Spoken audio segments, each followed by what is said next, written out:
Now investigating a body. Nobody wins when the family feels. Nobody wins when the family feels. Get your money right, get your weight up. He shot, and I just jumped out of the porch with Dirty Girl Bastard. Let's get it.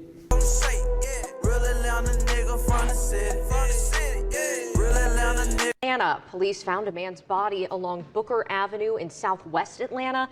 That's not too far from Pittman Park.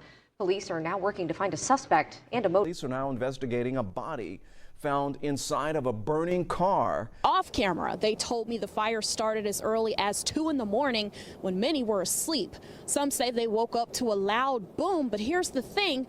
Residents say they didn't see first responders until hours later. Safe to say today, fam, we might be talking about one of Atlanta's oldest YNs. A man in his early 40s living like he in his early 20s. Or maybe a teenager. This man was just responsible for killing a young rapper from Atlanta brother, who happens to be an aspiring rapper himself. But the timing of all this is crazy. The rapper who just lost his brother, man, and he just lost his father just some months prior on Thanksgiving. And to find out a female was involved, and the youngin' who was involved, well, he ended up cooperating. Turns out, this man lost his life for a very, very small number of narcotics. What's good, gang? This your boy Shadow there. Shout out to TheFamilyTv. Man, that's why a lot of cats, they lose their life over behind a female or messing with a female. Let's get back to it.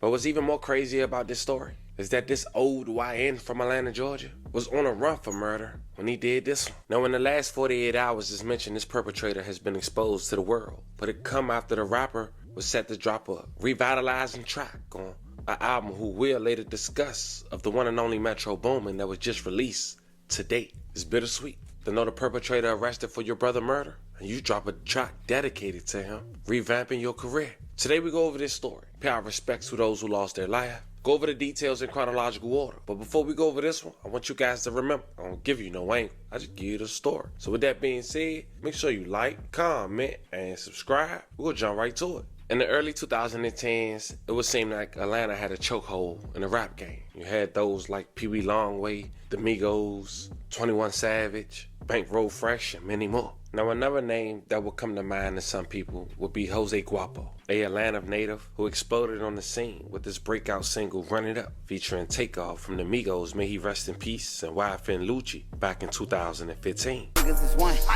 All of my niggas is one. So that's some more millions plus one.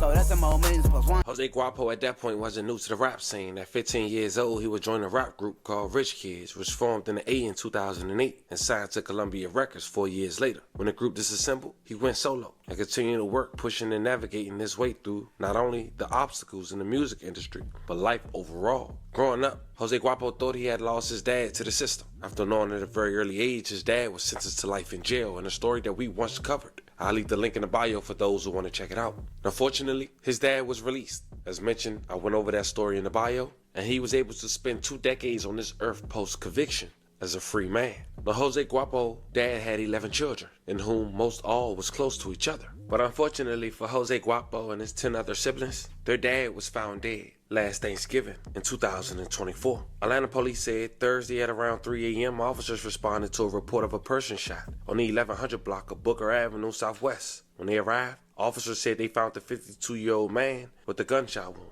Medical personnel arrived and pronounced the victim dead on the scene. May he rest in peace. A love of condolences to his family. Atlanta, police found a man's body along Booker Avenue in southwest Atlanta.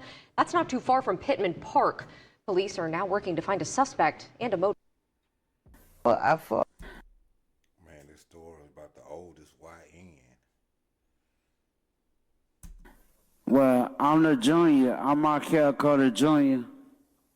And I just want to say, I don't know if anybody noticed that my dad had a life sentence.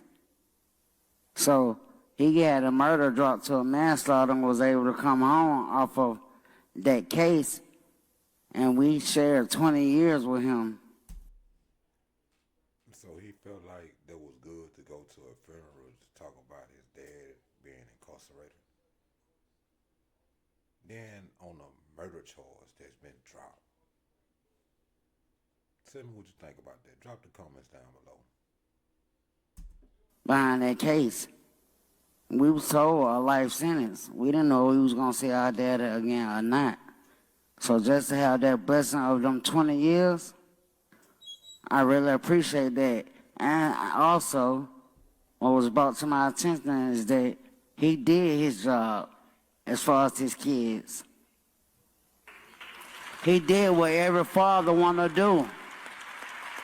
See their kids grow up, strengthen up,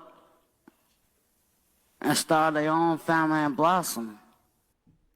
Now, the news of Jose Guapo's dad losing his life hit home for him and his siblings. It was tough. I mean, anyone can relate. Losing their dad, can only imagine. But one of his siblings, who had a different mom from Jose Guapo, his wound was probably a little more deep, because not only did he had to bury his dad, but he also buried his mom just 2 years prior. His name was Brandon Cody, aka B-Shot. As mentioned earlier in the video, he was an spine robber as well. His last tape that he put out was in dedication to his deceased mom, and he briefly spoke on that on his Off the Porch interview. So that's how I come up with it.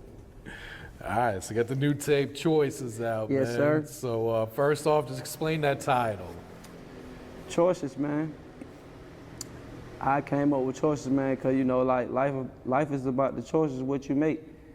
Whatever choice you decide to make, you know, like, that's the choice you got to live with. So if you know, basically how they say, the saying is, live by the gun, die by the gun.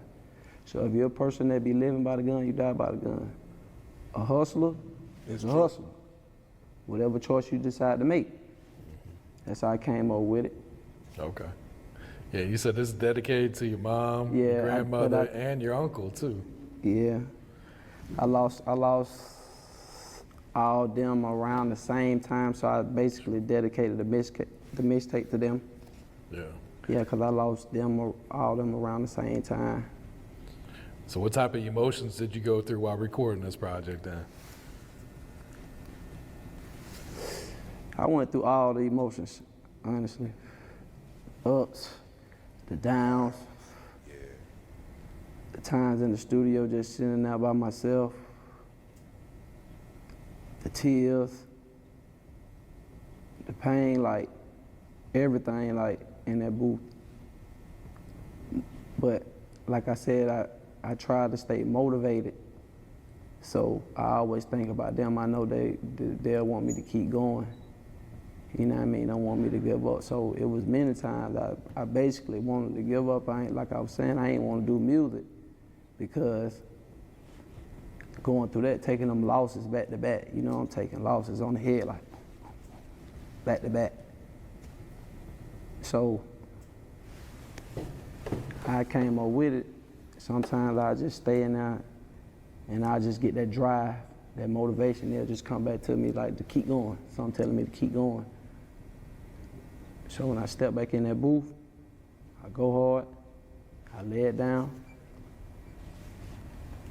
I lay it out to them, and I give it to them. But unfortunately, how life works, little did B-Shot know, just 7 months after losing his dad, that gun violence and what authorities claim was allegedly drug-related. At just 32 years old, it's mentioned he would get gunned down as well. Apparently, it was a deadly setup with a young man who was in his early 40s, on a run for murder, a young woman in her early 30s, and a teenager who told it all to authorities. Yet and still, a young man. The incident happened June 20th, 2025 in East Point. According to a warrant, East Point police officers responded to a call of shots fired just before 8 p.m. near Lakeview Place and Berkeley Road. When officers arrived, they found several shell casings in a parking lot near Building 12. During a wider search, officers located a red Chevrolet Malibu down and embarked in a wooded area about a mile away in the 3500 block of Washington Road. Inside, officers said they found Brandon Cody, aka B-Shot, who had been shot. His body was in the driver's seat, according to the warrant. 2 cell phones belonging to Cody were under his feet, and the car had several bullet holes, with both front doors left open. May he rest in peace. A level of condolences to his family. A witness told police that Cody was ambushed by 2 men and a woman. One of the suspects, identified as Javon Clemens, 19 years old. He was arrested at the scene and later confessed to being involved in a robbery plot with a man in his early 40s who was wanted for murder. Marcus Overstreet, 42 years old, and the woman was later identified as Keisha Chapman, 34 years old, who was just arrested a month earlier. Now, a month later, Atlanta's oldest YN gets arrested, Marcus Overstreet, 42 years old, taken into custody on July 22, 2025 by the DeKalb County Sheriff's Fugitive Unit. At the time, Marcus was wanted in connection with the homicide in Ellenwood, where Mario Culliver, 36 years old, was shot and killed in a burning vehicle in Atlanta in December of 2024. According to police, officers along with the Atlanta Fire Rescue responded to a vehicle fire on 2092 Wilson Avenue near Wilson Park around 9:30 a.m. When the fire was extinguished, arson investigators found the body in the backseat of the vehicle. Police said that detectives later discovered that the person had multiple gunshot wounds. At the time, there was no identification of the victim or official word on what may have caused the fire, on who we now know to be identified as Mario Culliver, 36 years old as mentioned. May he rest in peace. A love of condolences to his family. Police are now investigating a body found inside of a burning car. 11 Alive Teresa Bowles is live now from Watley Street. This is not too far from Wilson Park. So Teresa, what can you tell us about this investigation tonight? Ron, I'm live next to 37 Wadley Street. The fire happened here outside of some affordable housing units on this road that leads to a dead end, a rocky road, and what's left now are some burned car parts on the ground. Take a look. This is the car as it was towed away earlier today. Atlanta police say the body in the back seat had gunshot wounds. I knocked on several doors at the complex, but most neighbors didn't want to talk on camera, but off camera, they told me the fire started as early as 2 in the morning when many were asleep. Some say they woke up to a loud boom, but here's the thing. Residents say they didn't see first responders until hours later. Atlanta Fire Rescue confirmed they found the burning car and a body inside shortly after 7 this morning. Now, this complex has had its issues. 2 years ago, 11 Alive investigated it when it was used for assisted living, but tenants say that's changed. Neighbors told me there have been other incidents here recently, including a shooting just last month, according to APD. However, not everyone is worried. I spoke to Van McGee, who lives across the street. Right now, I'm not overly concerned. I would like to, find out what really happened and get to the bottom of it. Yeah, the age of the person, or was it murder, homicide? Right now, we still don't know who was inside of that car. The Fulton County Medical Examiner says finding that out could take several days. Live in West Atlanta, Teresa Bowles, 11 Alive News. All right, Teresa.